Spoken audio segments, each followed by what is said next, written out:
from Seoul, Korea, and welcome to the GSL. I am Tasteless, and with me is Artosis. Hi. Hi. How's How it you going? doing? Good. Good. We have a very exciting game today. Only 4 players remain in the GSL. The final 4. We start out with thousands, literally thousands of people. Now, just these 4 guys. That's it. Yeah. 4 left, 3 Koreans, 1 non-Korean. But no matter what, there will be 2 non-Koreans in the finals, Tasteless, you and me. That's right. We always make it to the finals no matter what. Today we have TSL Rain, the defeater of the Fruit Dealer. He's the Fruit Stealer. He's duking it out against HongUn Prime. Actually, HongUn beat Fruit Dealer. What am I saying? Rain beat Nestea. I messed up my joke. Yeah. All right, go on. You talk. You say something. So, we have thought it sounded wrong when I was TSL saying Rain against HongUn Prime. Yes. TSL against Prime. 2 top teams going at it, Tasteless. It's going to be pretty exciting. Yes. There's a lot of hatred out in the internets for poor TSL Rain. I don't think there should be too much hatred. There though. shouldn't be any hatred, because actually. you know what? If you want to win, you got to do what works. Oh, absolutely. You know? I mean, I personally don't like cheese at all. But you know what? If I was in that situation, they're like, I would've listen, done it. either you can go out now or you can all in Nestea 3 times and win. You know what I would do, Tasteless? I wouldn't doff my head and be like, Nestea, you are better. I'm going to back out. No. I would cheese 3 times, and I wouldn't apologize on the forums like this nice guy did. Yeah, he actually apologized to the community saying, sorry, cheated so many times. But look, like we said, a win is a win. Yeah. You don't show up to the tournament to not win. So there you go. He played very well. By the way, on the bottom part of our screen, you can see where the finals are going to be held down in Incheon at the Songdo Convention Center starting at 5 p.m. It's currently 7 p.m., so if you're going to tune in for the finals, it is at a different time. Yeah. 2 hours earlier from whatever now is. Yeah, whatever now is right I'm really now. good at math. That should be correct. It is. Yeah. It is. 7 minus 2 is 5. High 5, Tasteless. You are so good at math. I didn't ask for these powers. Wow. So also thanks to our sponsors at Sony Ericsson and the Incheon Tourism Organization for making this all possible. We don't have our sponsored drinks up here. John's I got to run and John is like tripping over chairs trying to get him. I don't want to be fired because of Pepsi CO, says. We're going to get the drinks on here pretty quickly. Artosis, tell us who's going to be in the semifinals. Well, we have TSL Rain against HongUn Prime.we today. And then tomorrow, of course, we have OGSMC against Liquid Jinro. And we're going to have a little magic trick as soon as you come back to us. Yeah. So, tomorrow OGSMC against Liquid Jinro. I think everyone in the world's going to watch that one. I know. The entire world population. It's going to be another one of those break the internet moments. Can the internet handle all this? Jinro from Sweden, the only non-Korean in the tournament. Very excited to have him. And look at that. Notice we have our drinks here now. Are here. A delicious extreme drink. That's what John. Yeah, it's a very extreme drink for an extreme game. I'm going to go bungee jumping right after this with some Mountain Dew. Should. Yeah. I think I might climb rocks without a rope. Yeah. It's like the stupidest sport in the entire world. Well, it's pretty extreme, man. It's pretty dangerous. Yeah. You have to have something wrong with your brain to do it, though.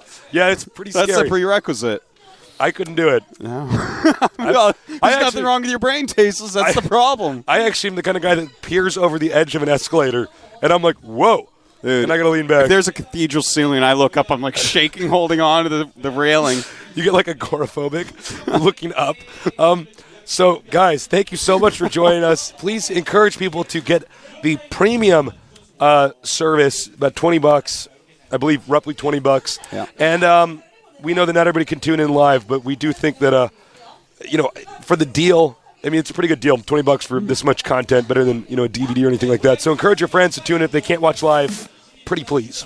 Oh, yes, indeed. We're going to be looking at players pretty soon here, but before we say that, Tasteless. Yes. That guy who wrote the song about you, Ken Ashcorp. Yeah. He's making me one now. Oh, I'm excellent. so excited. It's going to be way better than yours. And do you know why it's going to be way better than yours? Why is it going to be? I don't know. Because it's about me. I don't know. Not in my eyes, it couldn't be better than that. Yeah. Also, the Rob Hustle song.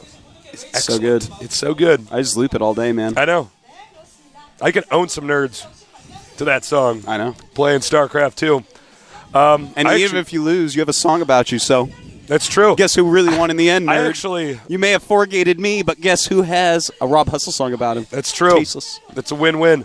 Actually, I was up so late last night. I actually woke up one of the latest ever. I was playing StarCraft 2 till very late last night, and I actually woke up at 5 p.m. today. 5 p.m. So this is like the morning for me. I always felt guilty if I slept past 3 p.m. Yeah, it's nothing about 3 p.m. If it's like 2, I'm like, oh, I slept in, but you know what? Still some of the day. Dude, even if I woke up at 3:15 no, p.m., you feel I would be like, wrong. You feel guilty. I'd be like, this was actually wrong. I have wasted the I know. day. I woke up at 5 and it was actually dark out. I got to get my sleep cycle back on schedule. Let's take a look at our players. Here he is, the man, the myth, the legend, the cheeser himself, someone who's gotten a lot of hatred and taken it to heart, made apologies that I really don't feel he should have made. It is TSL Rain. He is in Code S due to this season. He did qualify last season, didn't make very far. Took out Nesty 3-2. He had 2 real all-ins and then a Marine Rush bunker push, which actually wasn't really an all-in, guys. Yeah. Everyone's so angry at him. They need to take a chill pill because this guy, he's going to show us some real play here today, I think, I hope. He's had not an easy run of it, by the way. Took out NSP Genius, took out Squirtle, one of the best Pokemon that you can start with, and I'm Nesty. That is pretty good. So we're going to have to see if he has what it takes against this man, the guy who made the first carrier. It is HongUn Prime, and this guy won through cheese of a different variety. Fruit Dealer actually cheesed him too much, and he just held him and won the series 3-2. If Fruit Dealer was doing a certain type of cheese in that game, it must have been Swiss because there were far too many holes in it. Ooh. Count it. That was good. Now, HongUn Prime has a very unique style. He, in a way, kind of reminds me of Stork as far as his build orders go. Yeah. He seems to be very calculated. Stork from StarCraft 1, of course, if you're familiar. Not the bird. Not the bird. Not the bird for bird lovers out there. If he was a bird. They're like, well, I don't really know where you're going with this, Tasteless. He doesn't bring babies to anyone, and he doesn't live in a lake. No, if he was a bird, he'd be one of those crazy hawks where they put the cloth over his head, and then they take it off and he kills somebody. Whoa, I thought I was actually tripping out there. That is, I guess that's a interesting Space Marine or something. Yeah, that was pretty cool. Was it? Yeah. Yeah, I guess it was. Yeah. I guess you're right, Tasteless. That was pretty cool. You know, I never thought of it that way, Tasteless. I guess that's pretty cool. Yeah. So we're going to get this game started pretty soon here. We haven't introduced the maps yet, though. So I'm assuming there's going to be a graphic. Well, there's like a lot of maps. This is a best of 7. Yeah. We can't just like put them below the faces because they won't fit. We'll just be covering the faces. I know. It'd be weird. It's like, it looks like you have a lost temple on your chin. Guys, again, thank you so much for joining us. There was something else I was supposed to mention. I forgot. I mentioned the premium service. We mentioned the sponsors. Did I mention the sponsor? Sony Ericsson, Incheon Tourism Organization, and Pepsi drinks, such as Mountain Dew. Did you mention how thankful we are to the viewers? Yeah. Who actually wake up at ridiculous hours to watch this. Thank you guys for tuning in. We love StarCraft 2, and we love sharing our passions with you. The maps for today's Best of 7 are Metalopolis, Zelnaga Caverns, the Lost Temple, Delta Quadrant, Scrap Station, Blistering Sands, and Steps of War. Now, out of these maps, the hardest one for our Protoss player, HongUn Prime, should be Delta Quadrant. So far, it is 7-2 in favor of Terran. Another hard map would be, for Terran, would be Blistering Sands, which has been 6-2 in Protoss vs. Terran favoredness this season. Everything else is very, very close to balanced. Steps of War a little bit off. About 66% wins for Terran. And Metalopolis perfectly balanced at 5-5. You know, that every top player seems to agree that Metalopolis is the balanced map. And I mean, that kind of shows. It is a wonderful map.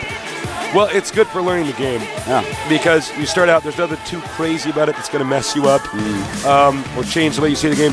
But, you know, when you take a look at all these maps together, they all require very different play styles. So we're going to have a very well-rounded player if he's going to win this. So each of these maps rewards different play styles. Some reward players who invest in the late game. Others reward high risks, rushes and stuff like that. So we'll see. The countdown started, so get ready for our Best of 7 on the map Metalopolis PBT. I'm Tasteless, he's Artosis. This is the GSL. Damn it, I thought I actually Not enough time. All right, let's go.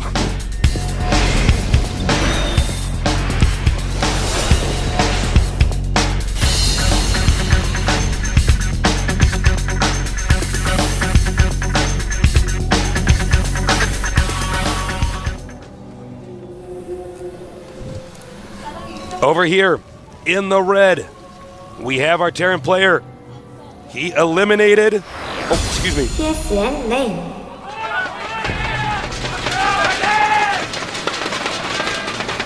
Many Reign supporters in the audience today. Over here, in the blue, our Protoss player eliminating the Fruit Dealer. He is... HongUn Prime win.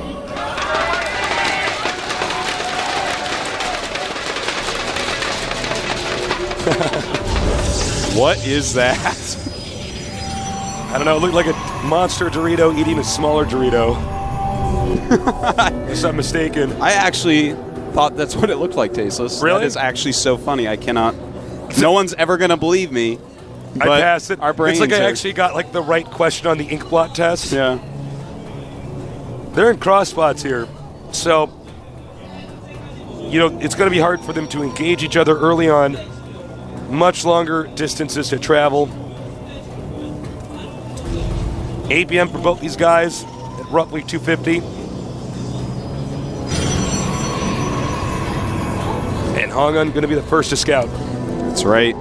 I am pretty excited about this game. They are cross positions, and I am really and truly hoping to see some good play out of TSL Reign here. If you look back at how he played against NSP Genius on this map, anyone who recalls the very first round of the GSL this season, NSP Genius almost lost to Libero Prime's ridiculous SCV tank Banshee Marine all-ins on this map in these positions, but he won. And then TSL Reign came along and did them a lot more carefully with bunkers, and TSL Reign went ahead and won. So we may be seeing that out of Reign here, but that would be a little bit predictable. So I'm kind of hoping we see something else here.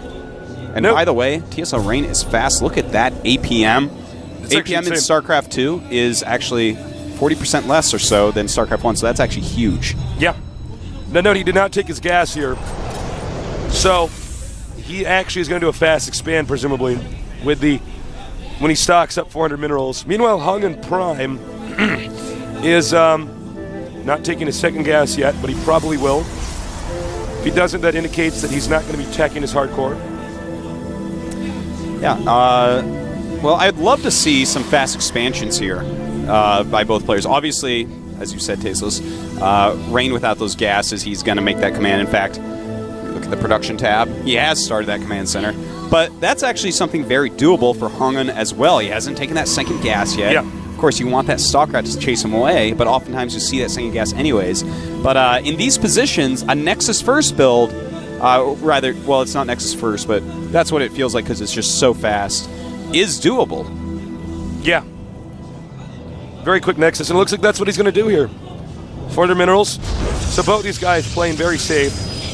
Now, if you're learning StarCraft 2, you really only want to do builds like this when you're far away. And as you can see, they're cross positions. If you're close, they're going to get attacking units to your base and just kill you. So this is good. And it does look like we have a couple more barracks going up here for Reign. Going up to those 3 barracks. Getting that 1 gas out. He's going to want to get some upgrades pretty quickly. You know, stim is quite important, as well as concussive shells. Bunker going up for safety purposes. Second gas, and this will be double gateway. I'm sure we're going to see a robo very quickly from HongUn as well. That's normally something we see with this build because, well, you just kind of need it. You have to scout with it. If you went for Banshees, you're just going to die if you don't have it. And without more information, you don't know what to go. Now, John has just informed me that HongUn, which I didn't know, actually means rayfish in Korean. Very interesting. And, John, how do I pronounce this again? I want to make sure I'm saying this right. They call void rays Kongung Pongoki in Korean, and it rhymes with HongUn. So, or HongUn, so they call HongUn, trying to read this, Pongyoki meaning HongUn Voire. Thank you, John. Thank you for that sorry, valuable John. lesson, guys. The Korean, it was a Korean word written with English letters. I didn't want to butcher the pronunciation. So we do see the robotics facility going up for a HongUn. Pretty standard for this very fast expansion. Yeah. In the meantime, TSL Rain, getting a bunch of add-ons, getting a bunch of barracks. He has to have a lot of units. May start pressuring pretty quickly, especially when he sees that observer fly out. Ghost Academy. Ooh, hidden behind the gas. That is really interesting. So we could see some Yeah, that's a two-base super Ghost fast play. Ghost Academy. Yeah, very quick. Yeah, if HongUn were to go for any sort of Templar tech, that would be an absolutely great choice. Yeah. Now, he's going for the robotics, so it's not going to be quite as good because normally when you see Ghost, you're going to want to go for Colossus instead of High Templar. Double Forge here. Very interesting builds. Wow. He may be chrono boosting out +1 attack, +1 armor. Yeah, that's pretty wild. It looks like he wants to really upgrade his ground units. And, of course, armor upgrades are quite good against Marine Marauder compositions because those Marines, they have really fast fire rates but very low damage. Oh, spotted the observer. Ooh, snapping Very that nice. observer right out of the air. It is actually always worth it if you see an observer to scan and kill it, even though you lose a mule. I mean, let's face it, most Protoss, they're making a lot of Immortals and a Colossuses in this matchup. So if you force them to make another observer, that's a lot of gas they have to spend, and that interferes with their ability to produce attacking units. True that, Tasteless. Truth words. That. Now, Stim is almost on combat shields on the way, concussive shells on the way. This little task force that we have from Rain, it does have a Ghost in there. By the time he gets over there, he's going to have enough for an EMP. In fact, he just got enough for an EMP. Now take a look at this. If he Sentries are EMPs the spread. sentries, that could actually end the game pretty quickly. He can really kite then. Will he do it? Oops. Uh-oh. Nice EMP there. And those Zealots just tearing into the army of Rain. Wow, beautiful play here by HongUn. Really quickly put up those force fields. And now Rain is in a little bit of trouble here, Tasteless. He's lost a pretty sizable army there. He lost that Ghost, really not doing anything with it. And HongUn pulls well ahead in supply from there. If we take a look at 73 to 85 with HongUn in the lead. And not only that, but if we take a look up in HongUn's main base, his two forges are being chrono boosted out, like you said. So not only did he crush that first attack with that very expensive Ghost unit, but he's going to have 1-1 soon, which is going to make him more likely to win future attacks as well. Yeah, and he's going to have 2-2 pretty quickly as well. You know, it's really tough when you're facing off against a Protoss player, back when I was playing more Terran, to know where they're going to be upgrade-wise. Yeah. Because they can chrono boost their upgrades. That's very which true. Which means that, you know, let's say you get 1-1, you think you're ahead, then all of a sudden, boom, you know, he's actually ahead of me. You know, not as many units, but still. So we see that +2 attack is going, as well as Zealot charge. So HongUn is just going to stand a lot of gateways, get a lot of units, upgraded quite well. And it's going to be hard for HongUn to actually break that. You know, he does have that Ghost tech, which, while it's a little bit helpful, you have to hit those sentries with. He did not do that quick enough. But HongUn has to be feeling pretty confident right now, as Rain just now is teching up to the starport. Yeah, you know, Rain stayed low tier for a very long period of time.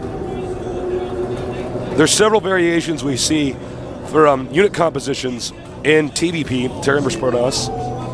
And in this case, he was going for, you know, just Marines, Marauders, and the Ghosts. Sometimes we see people rush to Vikings, but in this case, not really any Colossus yet. I like the fact that he's not going Colossus. You know, two-base Colossus is a scary thing. And HongUn is going a little bit late on the expansion, but I think that's totally fine because he's getting all these upgrades. He's in no way, shape, or form all in right now. He's going to have 2-2. That plays into the late game beautifully. He's got all sorts of techs out there right now. The Zealot charge almost done. He's got the observers up. He's very solid right now, and the slightly later expansion should not really hurt him. Just keeping up enough units at this time that he will not die while getting these sick upgrades. Oh. Did he get that observer? You okay? That observer's He's totally fine, fine, actually. He didn't even get shot at. Yeah, he looks totally okay. All right, Nexus on the way. Now, I can't emphasize this enough. The upgrades actually might win HongUn the game here. Oh, yeah. He's actually at 2. Well, he's almost at 2-2. I believe this Forge is about to finish. Yeah, he's going to wait for 2-2 until he engages. And our Terran doesn't have any upgrades. No upgrades against 2-2. It's absolutely so sick. I mean, even with perfect EMPs, these units are just, they're going to crush some face, Tasteless. And in case you're curious about this, always get attack and armor over shields. Okay, here we go. Here we go, and a nice EMP, but everything's charging up. Good micro right now. And that force field not doing well. In fact, that's stopping his Zealots. Yeah, those force fields worked very well for Rain, but again, he does not have upgrades right now. But he's going to engage. Does he know that the other units are much stronger? Meanwhile, we got a drop inside the main. Back to the action over here. HongUn not microing properly. His army's not all together. Yeah, that's right. He needs to stay on top of attacking. Zealots are going to chase everything away while he kills off the medevacs. And, well, he probably should run away at this point. Yeah. You know, when you're so close to the Terran base with all these barracks pumping out units, I feel like he should be able to hold from here. And HongUn's starting to lose more units than he's killing. One Zealot, a little bit too ambitious here.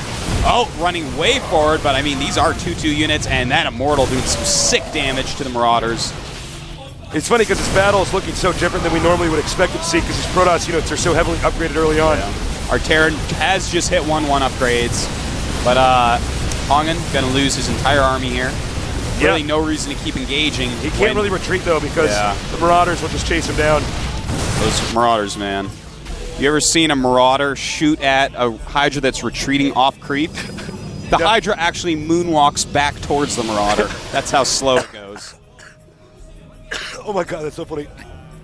You ruined it with your cough, Tasteless. I hate you. I couldn't control my body. It was too funny. Well, let's take a look at the upgrades that are going right now. We do have +3/+3 going up for HongUn, as well as the Kaidarian Amulet. He already has Psystorm research, so he's going to be able to just warp in High Templars at will to Psystorm stuff with. This is going to make Marine Marauder compositions almost completely obsolete.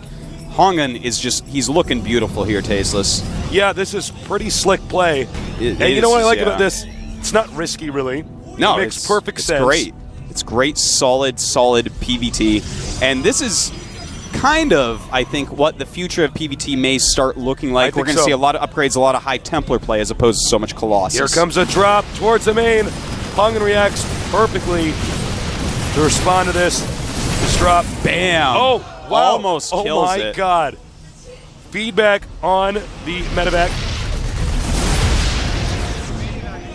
Rain kind of pushing around in the center, not getting a whole lot done with it. Yeah, I think Rain is trying to bully the Protoss into getting out of position, but it's actually having no impact at all. And you know, he doesn't have an armory out, so he hasn't even started his 2-2. The upgrades of HongUn are going to be 2 up again. And this is a scary army. This is not something I believe that army can stop with all these charging Zealots running around each other. Not through because they are mannered. Now, go ahead, Artosis. So the Zealots are going at the Marauders, and he is splitting up as best he can, but the rest of the HongUn army is coming behind, which actually isn't all that big, but the Psystorm's definitely going to help out. Nice control here by Rain. And nice Sonic Storms here. Trying to take out some of the economy, but it looks like more Zealots coming in here. More Psystorms on the SCVs. And if we take a look at these supplies, it is 71 for Rain, 124 for HongUn. I gotta tell you, Tasteless, HongUn is looking really good. At Archon, we rarely see this unit. More Protoss forces going this way. I don't know if he can actually engage a planetary fortress. He might want to stay pushing at the front of this location over here. Well, it looks like he is going to go in there. He has the High Templars to actually get rid of the SCVs that'll clump up to repair. If that's what he chooses to do, he decides not to, though. He's like, nah, never mind. And he's going for the gold. I think at this rate, HongUn may be too big to stop. Yeah, you know, Rain right now, everything he has is kind of underwhelming. It's kind of, if it's a Rain Tasteless, it's a pitter-patter. Yeah. It's not hail. No. Hopefully in the next match, Rain can really, get a little bit more aggressive, get a little bit more done. But right now, things are looking bad. Look at that.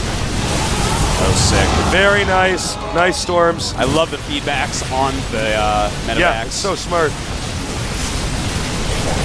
And, he needs to get this medevac out of here. Goodbye, medevac.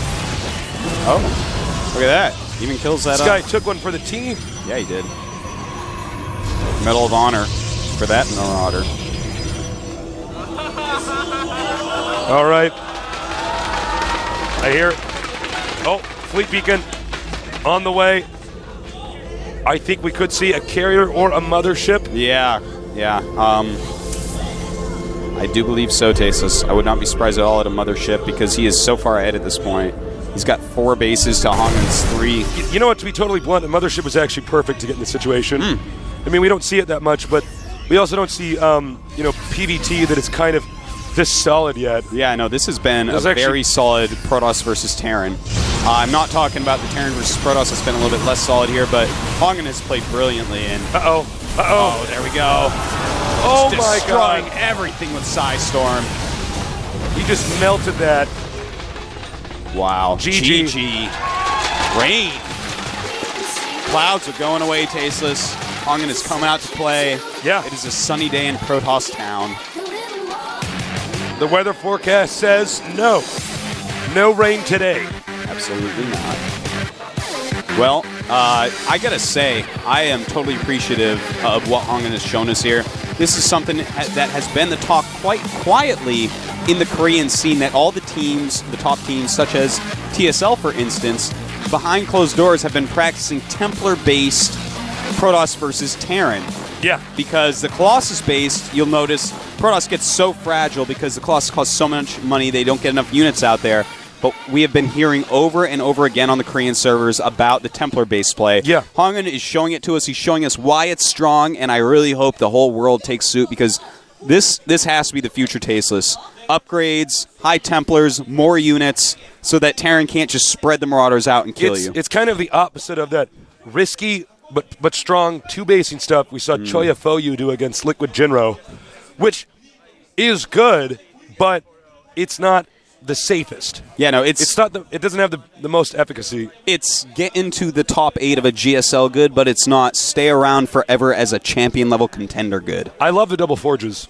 Yeah, that double forges so are good. Beautiful. When you are just actually pumping them out, playing a very passive 2-base game, making enough units that you can't die, spreading your sentries so that any attacks that come you can actually pick apart. Yeah. You can actually get those upgrades, and his upgrades were phenomenal. So good against Marines then, and then he even gets a Psystorm on top of that. And with just Marine, Marauder, Medevac, Rain was in some pain, Tasteless. Rain was in some pain. It rhymes. It's catchy. It's true. Again, special thanks to our sponsors at Sony Ericsson and the Incheon Tourism Organization. Our finals are going to be in Incheon. That is not Seoul. It is a city next to Seoul. Yeah. If you come and visit Korea to watch the finals, that is probably where the airport that you will land at will be. Yeah. So you can actually just go from the airport to the studio. Oh my God, the game's about to start. Get ready for game number 2 with HongUn Prime against Rain.